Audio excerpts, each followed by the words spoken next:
name is Graham Nicholls. And I'm Lizzie Harewood, and this is the Affinity Talks Gospel Podcast. And we have another one of our guests, and we're very excited that we have Iver Martin from Edinburgh Theological Seminary, which, not surprisingly, is based in Edinburgh.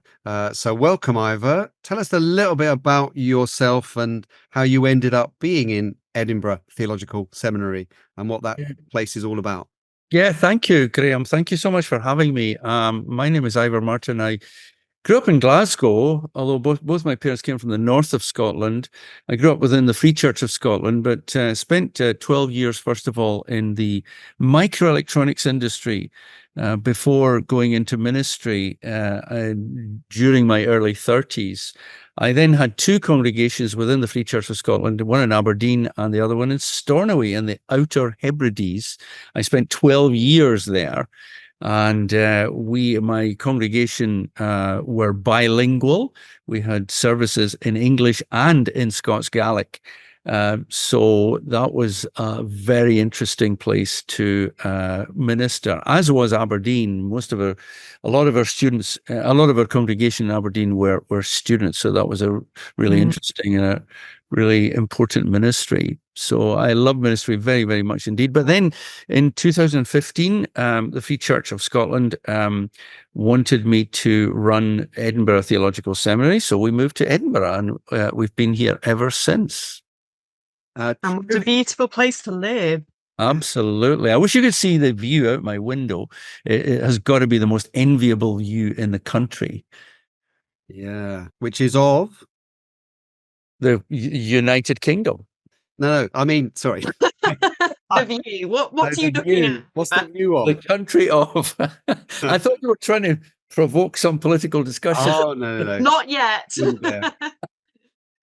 Which is of Princes Street and Edinburgh Newtown, what they call Edinburgh Newtown. Edinburgh used to be concentrated in where I am, in the sort of high elevation of the castle. But then, of course, it expanded in the various centuries. And so I'm looking out over the Firth of Forth, which is the stretch of water that eventually becomes the River Forth.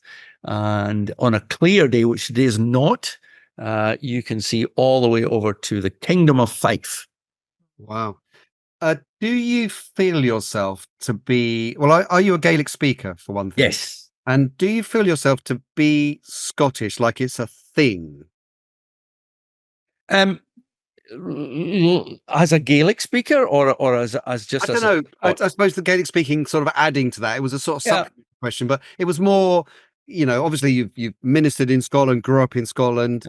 I don't think the English feel themselves to be English. Lizzie might contradict me.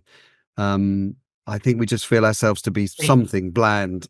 I think if we were to compare it to, say, the Welsh identity, and I spent 4 years living in Wales, where, although it's a small population, there's still a significant number of people who speak Welsh, and it's mandatory in schools, and obviously that isn't the same in Scotland. So how does that tap into? I think I would answer that question. Yes, I do. But I'm historically, I have a tremendous appreciation. Not everyone will agree with me, but a tremendous appreciation for all of the countries that make up our United Kingdom. And it all strikes me, the diversity that there is within England itself. I mean, we have somebody who works here who's from Newcastle, for example, and I asked her the other day, does she feel more identified with me as a Scot or somebody from London? And there was this hesitation. Yeah. So there is such a diversity within the country, which I always find fascinating. Well, it's interesting because I live in Doncaster, and there's some, I don't know, old adage around here that says that we are somehow a part of Scotland, because I think we had a lot of Scottish immigration. Oh, yeah. So I'm not entirely sure where that came from, but I must say that our church was blessed with a Scottish minister for well over 20 years from Edinburgh. And now we have a Scottish family he's our youth worker and his wife. So we've been very blessed from Edinburgh in particular, in fact. Yeah, I am sometimes asked when I talk to my English friends, how is Edinburgh Theological Seminary doing for the church in Scotland? Yeah. And I think there's a sort of a subtle presupposition there that kind of there's a sort of mythical border. Well, there is an actual border, but it really is a psychological one as much as everything else, because in an age of high technology and fast travel and everything else, we can serve the theological training needs of the whole country, and indeed beyond that, to Europe and the rest of the world. So I'm always interested to answer that question. How's ETS doing for Scotland? What's it doing for Scotland? Just really briefly, because we're going to talk about church history, but just so you can tell us about Edinburgh Theological Seminary. What do you do? I think I know what you do, but just so our listeners get to hear what you do. A lot of my work is managerial. It's admin, fundraising. A lot of my work is going to meetings and everything that you do at this level, which is sometimes quite tedious, but necessary at the same time, where our degrees are validated by the University of Glasgow. So I have to make sure that all of the requirements are in place. We're also QAA registered. So a lot of my job is that kind of administrative stuff. I do teach church history, particularly Scottish church history, and that runs all the way from just before the Reformation all the way up to the present moment. Right. Well, we're going to talk about church history in Scotland as a companion to us looking at the history in Wales and Northern Ireland, well, the whole of Ireland actually, and England. We found someone to talk about England church history, which is kind of, in a sense, it's the history of the whole church. But tell us first of all how the gospel came to Scotland. Or did it come distinctly from it arriving in England or indeed into Wales? No, yeah, fascinating question. And the truth be known, nobody completely knows. If you go all the way back to the early church, the first 2 or 3 centuries, we're really not sure. It is thought that the Romans would have, or some of the Romans would have taken the gospel across, because we know that within the Roman military there were Christian people, so there must have been a Christian influence there. The big name, of course, is Saint Columba, who was Irish. He was from Donegal. He lived from 521 to 597. And at the age of 42, he took a trip to Scotland. For some undefined reason, he had already come to faith by that stage, but we don't know how or when.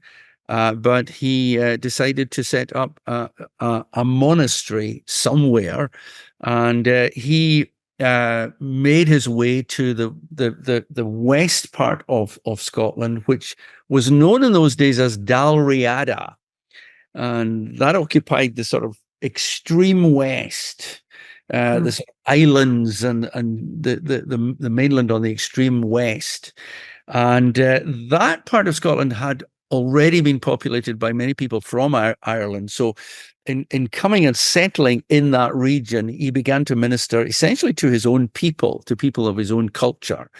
However, once he did that, he then began to spread the gospel to various parts of Scotland. Long story short, churches were planted in various parts of Scotland through his influence. So Saint Columba is the person who is credited with bringing the gospel to Scotland. Although there were other influences for sure. There's not a huge amount of information. So that's about 500 years after, 500 AD-ish. Yeah, in the 6th century, yeah. Yes, wow. Yeah. And you have a Free Church of Scotland church of that name in the Golden Mile, don't you? We have indeed, yeah. St. Columba's Free Church, that's right. So you venerate saints in your denomination?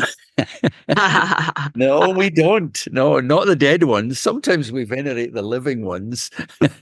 Oh, is that right? But no. You would this is a really stupid question, but you would count him as a in as much as we can understand it, a genuine believer who actually understood the gospel and was speaking the gospel as we would recognize it? It's so difficult to answer that kind of question because there's so little known, and there is a lot of hagiography with Saint Columba, and there's so much that has been written about him that hasn't actually come from him at all. So we're not sure of the sources. We can only go by what we think we know, but I think it's fair to say that we can trace our roots back to then, defective as his message may have been. We just don't know. And that's true for so much of that era. There's of course there's far more information the more recent the instances are. And your sort of specialist or your particular knowledge seems to be devoted to sort of Reformation history. Yeah. Is that correct? And would that be focusing on people like John Knox? Yeah. As time went on, again, we're condensing centuries here, but as the church spread and as the influence of the gospel spread, of course, Scotland became part of what was known as Christendom. It became part of the Roman Catholic system. And by the 15th, 16th century, things had become so hopelessly corrupt.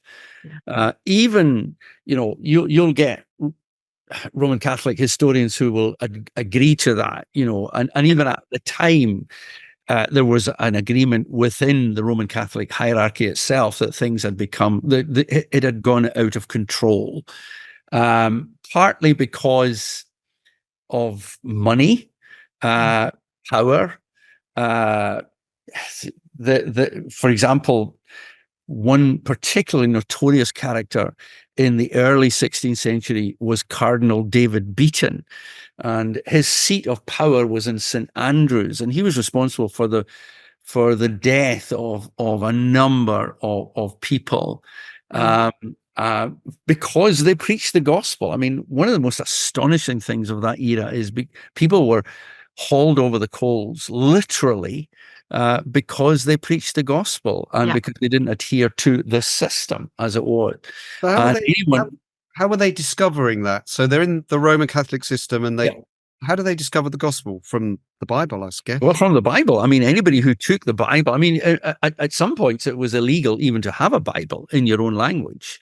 Because there was one time when there was a reprieve during the time of Mary of Guise, who was the mother of Mary, Queen of Scots.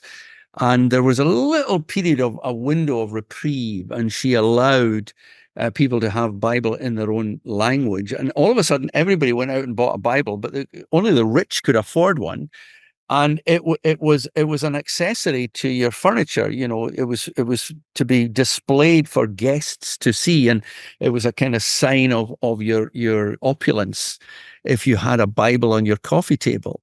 In fact, John Knox, when he came on the scene, he didn't approve of this at all, because they had Bibles for all the wrong reasons, just to show off their wealth.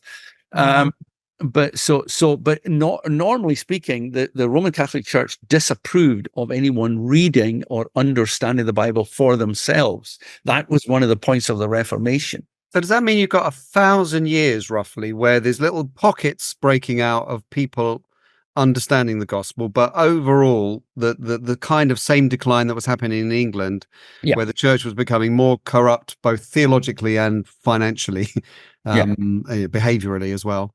So that's 1,000 years. It's a tough 1,000 years, isn't it? It was, and well, I think you say that, but there were some parts that were easier than others. I mean, some eras that were not as difficult as others. It all depended on where you lived and who was in charge at that particular time. But the interesting thing was, one of the really interesting things is that this was recognized within the Catholic system itself. I was listening this morning to an account, and it really it sounded more like I was listening to some kind of, I don't know, Italian mobster story, whereby executions, and people were invited to have debates, and then they were executed. And I think I was listening to an account of someone called Wishart. Was he quite a significant? George Wishart, yeah. Wishart. Okay, sorry, my pronunciation. Yeah. And he was invited by some cardinal to come and debate. That's right. Have a theological debate, but was obviously there under false pretenses, and was that same day burnt at the stake. Yeah. That was George Wishart, and John Knox was his bodyguard. John Knox was a younger man then, and Wishart was a very well-known preacher. He was an itinerant preacher who was arrested because he preached the gospel. And what you're referring to is really interesting. You know, they were called disputations. Right. They were illegal. You know, you couldn't discuss the Bible. I mean, it was so bizarre. And I think modern Christians find this so incredible that, you know, the Roman Catholic system was so rigid. There was only one meaning to what the Bible said, and don't question it. Just accept it. And if you question it, you're stepping so far out of line that you could be condemned to death by burning. It's hard for us to understand what it must have been like at that time. But George Wishart was someone who was influenced by the European Reformation. He came over and he powerfully preached the gospel. He became well known amongst the ordinary people of that time. And he was arrested and he was burned at the stake, like you say. That was a turning point because there was politics involved. Yeah. It wasn't simply a theological matter or an ecclesiastical matter, but there was politics involved. Some people believe that Henry VIII had it in for him in any case. Had it in for I'm talking about David Beaton, who tried him. Right? So David Beaton calls George Wishart in. He puts him on trial. It was a mock trial. He has him burnt at the stake. Then David Beaton is assassinated by all these guys who break into his castle in St. Andrews and who stab him to death and hang his body out for everybody to see, is also grim and gruesome. But like I say, there was politics involved where it was said that Henry VIII didn't like him anyway. So who knows what part he had in this murder. But that was a turning point where his murder was the catalyst whereby a lot of events took place that led eventually to the Reformation. He's not the guy, Wishart, who preached in a river once, I think. I think I've read somewhere that he preached in a frozen river in order to not be in either England or Scotland, so he couldn't be arrested or something. That is possible. Story I remember. I'm pretty sure it was him, because I remember commenting that John Knox was his bodyguard, which I thought was just very amusing. And I've never thought of John Knox as being a bodyguard type person. But yeah, so apparently Knox was a very small man as well, so not your kind of archetypal bodyguard. One remarkable story I heard was that Knox was implicated. Apparently, he was implicated in this kind of mob assassination of David's Beaton. I don't know whether this is true, whether I was hearing this correctly. And then he was taken capture and enslaved. Yeah. And was it the French? Yeah. And he was on a slave ship or boat or something. And as part of the kind of the Catholic ritual was made to all the slaves were forced to take part in some of their kind of I don't know, some rituals, and the slaves in particular, who I think were largely Protestant, were made to bow to a statue of Mary and to venerate her. And I don't know if this is true, but apparently Knox managed to kind of to throw the statue into the sea and Is that a true anecdote? Yeah, I mean, it's like I said before, it's as true as the people who put all these things together. It's what you believe. I mean, that is a well-known story. The statue of Mary was passed around the galley slaves. Right. Was to kiss the statue. And when it came to Knox, he is reported to have said, well, if she's all that powerful, let her learn to swim. Yes, the statue overboard. Which must have caused a massive offence to some of the bosses at that time. But he was on the galley slave for a year and a half. He almost died. Yeah. He was taken to France, and then he was taken back to Scotland, and he was released as part of a sort of diplomatic exchange agreement, and he was released into England. He spent quite a while in England after that time. So just place us now in kind of history. What's happening with Henry VIII at this time? Has the sort of Protestant Reformation started by now? Yeah. Well, again, one of the fascinating things about the Protestant Reformation in Britain is the contrast between the way that it took place in England, where Henry VIII, because of his exploits with who he wanted to marry and who he didn't like as a wife and all the rest of it, he falls out with the Pope, and then he decides that he's the head of the Church of England, and he's going to allow all this Protestant stuff to come in, and so on and so forth. So in England, it's happening, if you like, top down. In Scotland, it happens some decades afterwards, but it happens the opposite way. It happens bottom up, as the ordinary people that become reformed in their thinking. And it is our people's revolution rather than it coming from the king or the queen, because the hierarchy were totally against it. Mary, Queen of Scots' mother, for example, Mary of Guise, she tried her best. She was a French queen, and she tried her best to resist the Reformation. But then she died in 1560, and that left an open door for the Reformation to happen. But it happened as a people's movement. It was an overnight revolution. And you still had you were a separate kingdom at this time. Oh, yeah. It was unified under James. No, it was unified in 1707. Yeah. No, I think what you're talking about is the Union of the Crowns. Right. It was in 1603. Right. Or 1606. Yeah. So that was the Union of the Crowns. But that didn't unify the two countries. This two countries were still separate, but they had the one king. Right. Which was James. And then Charles II. Yeah. Okay. But James famous for the King James version. Yes. Second. Correct. Yeah. James Anyway, it's second or first in England or Scotland. I can't remember which, but that's right. He was James VI of Scotland and James I of England. Yeah. Now, just get us back into John Knox. It seems a massive thing. So it's grassroots.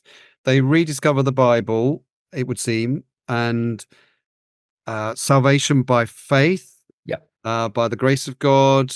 Where does the Westminster Confession fit into that? Is that being compiled at this time? No. The Westminster Confession is 80 years later.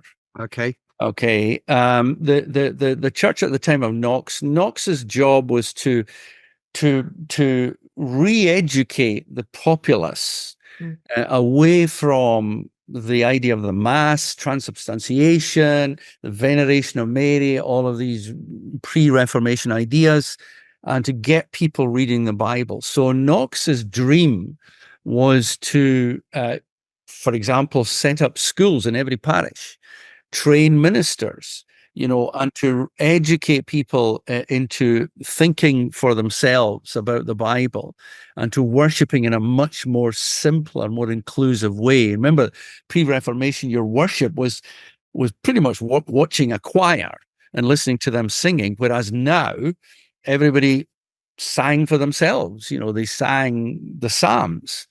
But the church then had to develop. And it was 80 years after John Knox that the Westminster Confession came into play. Right. So what year would that be then? Well, John Knox was the Reformation happened in 1560, and the Westminster was like 1643. Okay. So go on. I was going to say, so at what point did Protestantism become the sort of religion of the realm, as it were, in Scotland? Well, in 1560, Okay. when the whole country overnight changed from being a Roman Catholic country to being a Protestant country, and it was literally illegal to practice the Mass. So it was like a night and day transformation. And what was this church called? The Kirk. The Kirk. The Kirk. Yeah. And is that what kind of evolved into the Presbyterian church? Yeah, that's correct. That's absolutely correct. Presbyterianism wasn't as defined at these early stages. Remember that the Reformation was only the beginning of something then developed over the next decades.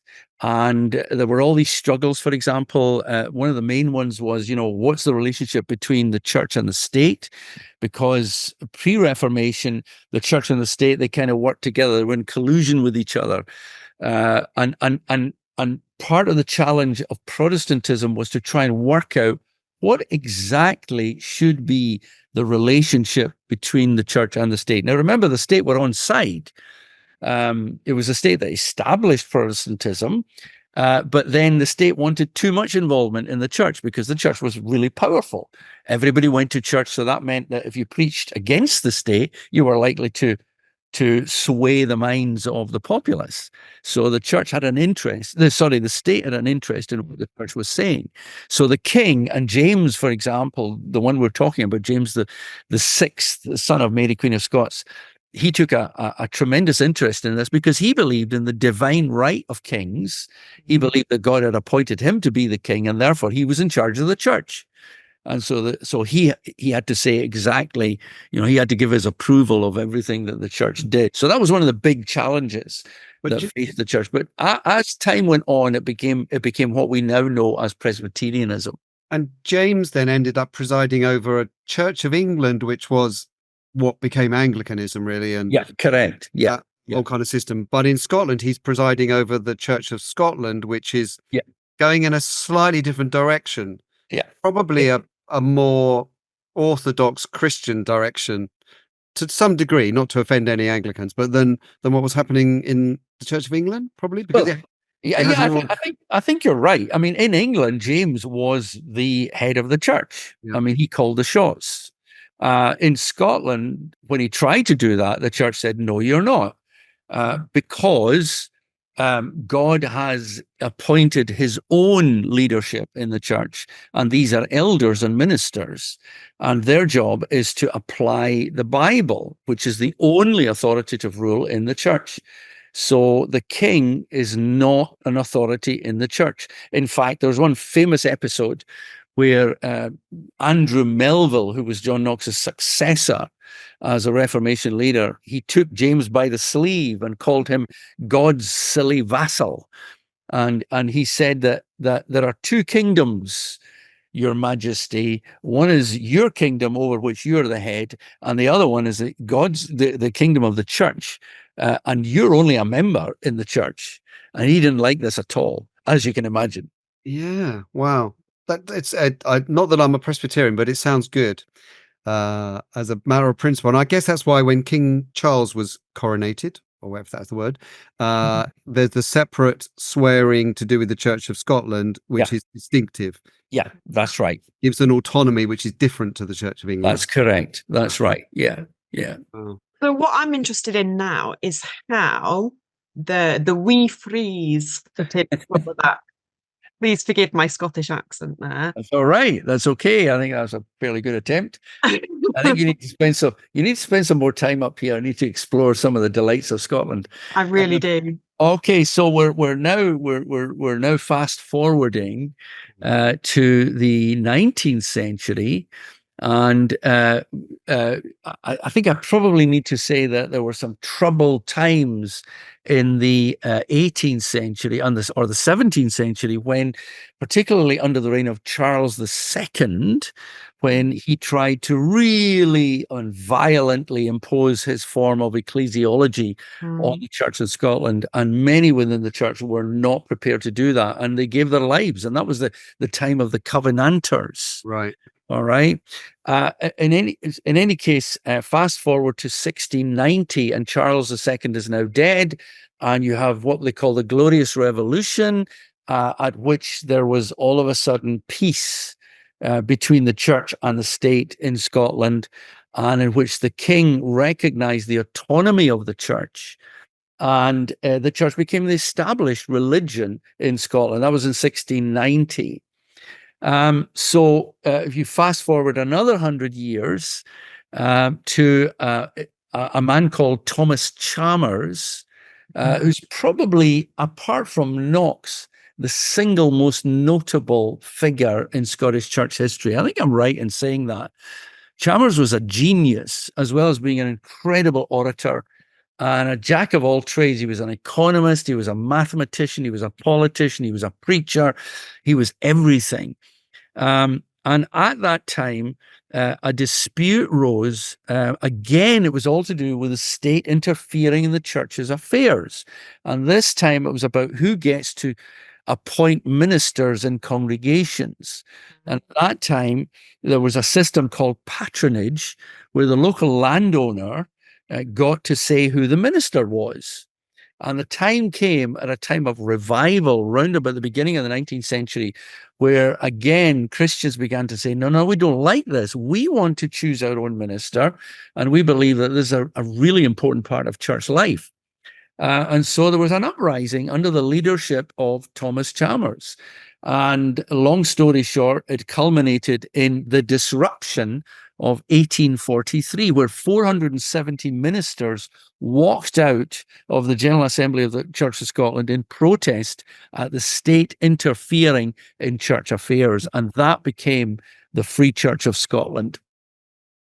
Wow. So it was sort of theological, but more, I mean, it's to do with theology, because obviously who appoints it, but it was sort of political as well. Yeah, very much so. Yeah.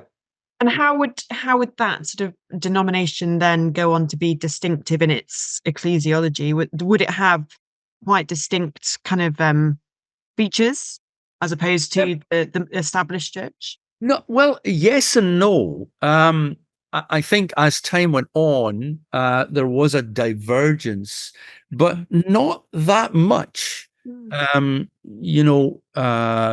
were various changes that were brought in the 19th century and in the 20th century. Indeed, the Church of Scotland was the established church at that time.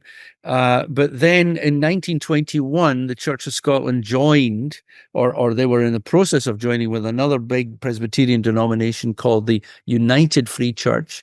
And the United Free Church were kind of subsumed into the Church of Scotland in 1929. But the Free Church remained a distinctive denomination. And the Free Church is what I belong to today. It's evangelical, Bible believing, it's reformed, it's confessional.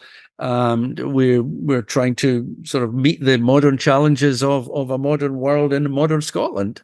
Tell us, if you can, roughly speaking, anything that happened to non-Presbyterian church life during that time, or is that all a very recent kind of innovation? Well, what Baptist Brethren, any other denominational groups or movements that happened in Scotland? Yeah. The Baptist movement is relatively recent. And when I say relatively recent, we're still going back a couple of 100 years. I mean, that is still recent. But it's not as old as John Knox, for example. There weren't, as far as I know, very few, if any, Baptistic inclined believers at that time. It just hadn't got that to that place. But the Baptist movement, the catalyst for the Baptist movement in Scotland was a movement called the Haldane movement.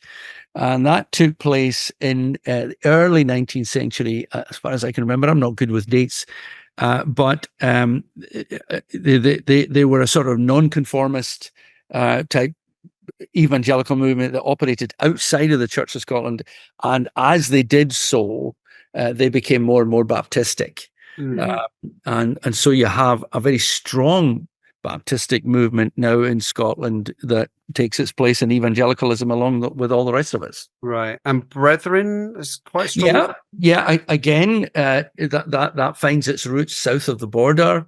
And it's more and more difficult to trace a defined history because a lot of it was like mission amongst fishermen and along the coast. There was strong Brethren movement on the northeast coast of Scotland, for example. But again, that's in the last 100, 200 years.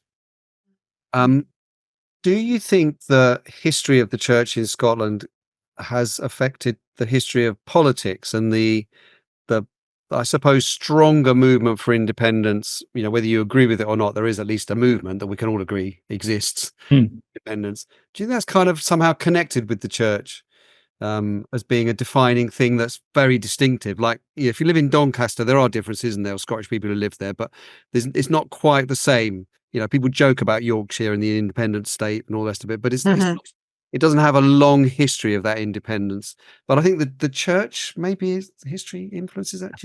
I'm struggling to think of any strong connection in the church that I belong to. Yes. I think most would probably be of a unionist frame of mind, the ones that I know anyway. Maybe the other ones don't talk to me.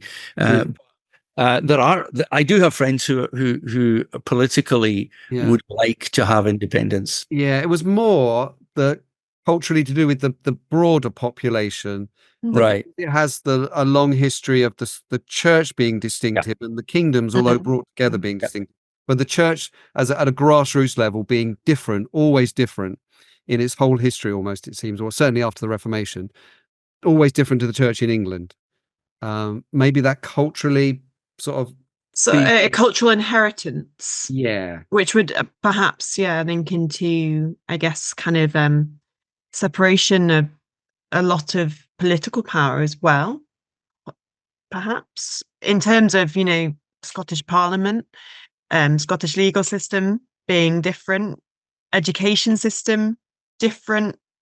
Is that linked to the kind of the unique character of the church?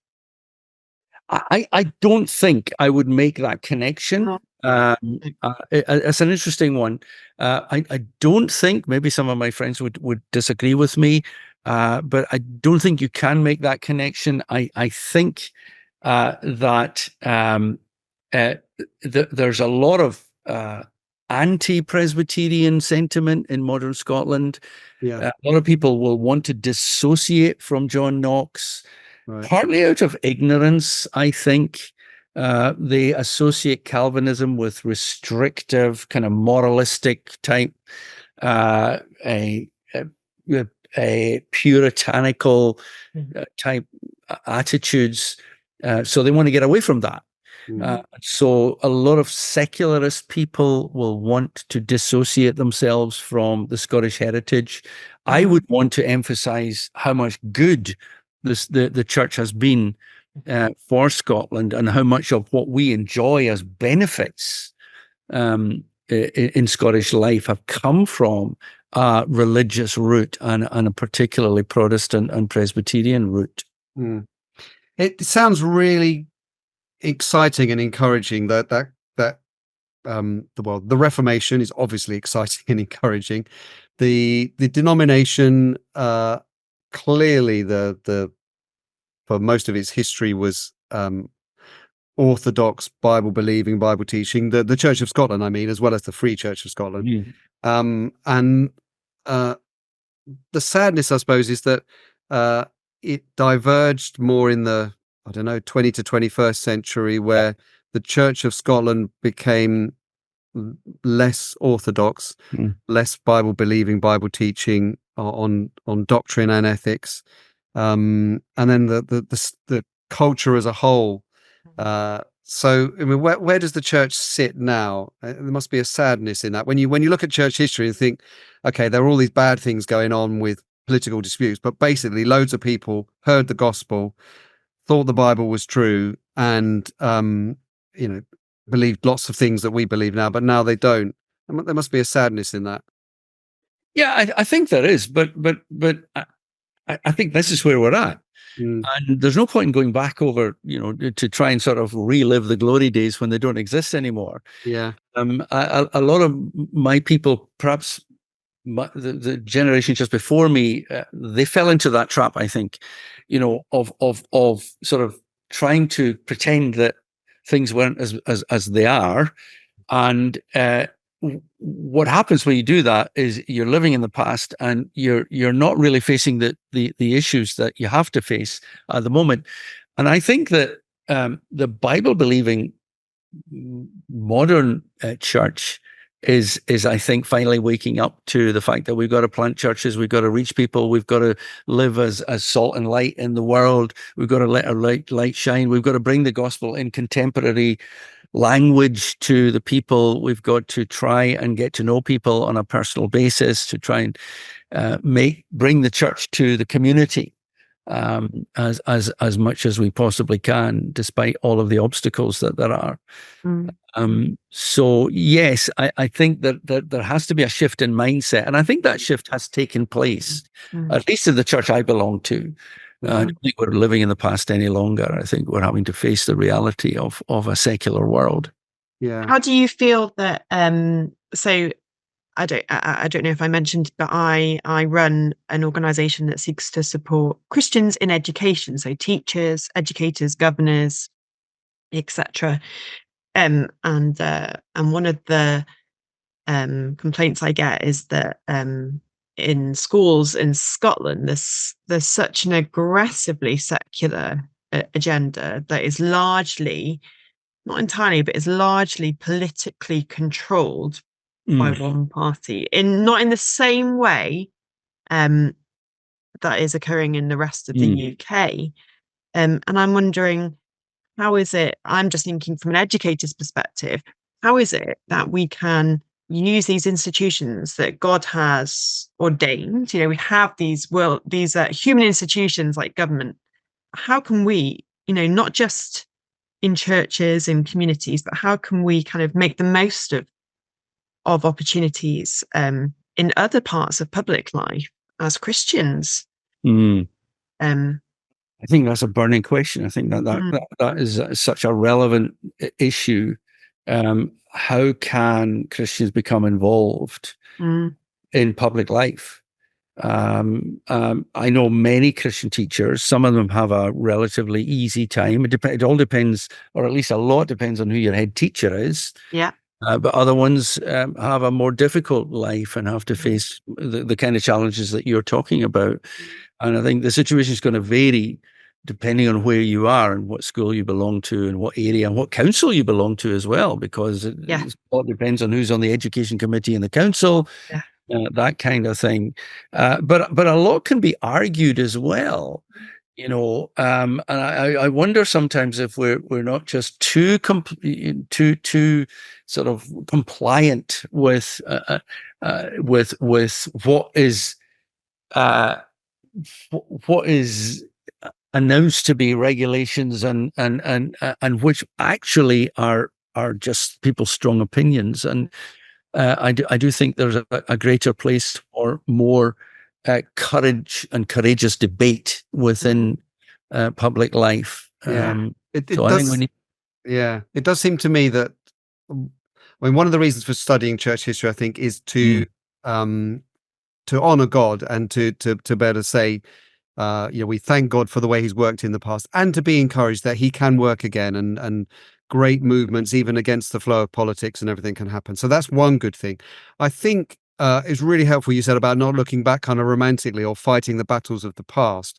But I think there are lessons in terms of the way some of those battles were fought, but not to necessarily fight those particular battles. But what struck me about what you were saying about John Knox, and it would be true of when we were speaking recently about the church in Wales, that those guys, and it was mainly guys, were educational, social reformers as well.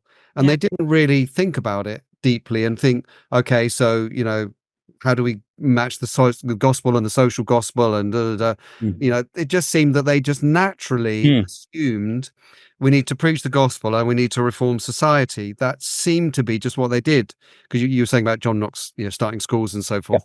It didn't seem like that was even disputable that would happen. Whereas now we probably for some good reasons to do with the history of the social gospel and overemphasizing that, but we kind of tiptoe around a bit more, don't we? And we think, well, I could start a school, but shouldn't I just be preaching the gospel, or all that kind of thing? That's just an observation, really. That's not a question. But you're right. You're absolutely right. And I think what history does show us is that even in we may the present, what we call hostility to the gospel, may take a different form than it did then, but there was still hostility in the past. But what you had was Christians who were prepared to dig their heels in and to make their point and to argue their case. And one of the things that disturbs me about today's world is that we're just too silent. And I don't mean, I think John Knox perhaps went to the other extreme of becoming a nuisance in some cases. I mean, he sometimes, for example, the tract that he wrote, the trumpet call against the monstrous regiment of women, offended Queen Elizabeth, and it destroyed his opportunities in England. So, he went way too far on that point. In fact, John Calvin deplored what he wrote. But I think now the opposite problem exists, where we're not prepared to argue a case at all, because we're afraid of public opinion and what people might say. Well, we've run out of time. That was really interesting. We thank God for how he's worked in the past in Scotland. We're really thankful for the Free Church of Scotland and your commitment to teaching the Bible and planting churches, and for the seminary that you run. And we want to encourage people to take an interest in that and to pray for you. So thank you very much, Iver. Thank you for having me.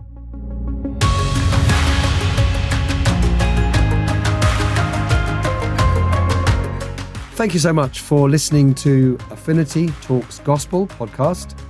Affinity is a network of evangelical churches and Christian organizations working together, sharing stories in order to encourage and equip God's people to preach and live the gospel in this generation. If you're interested in supporting this ministry, we'd love you to join us. Just head over to affinity.org.uk/join to find out more. And we look forward to catching up with you on the next episode of Affinity Talks Gospel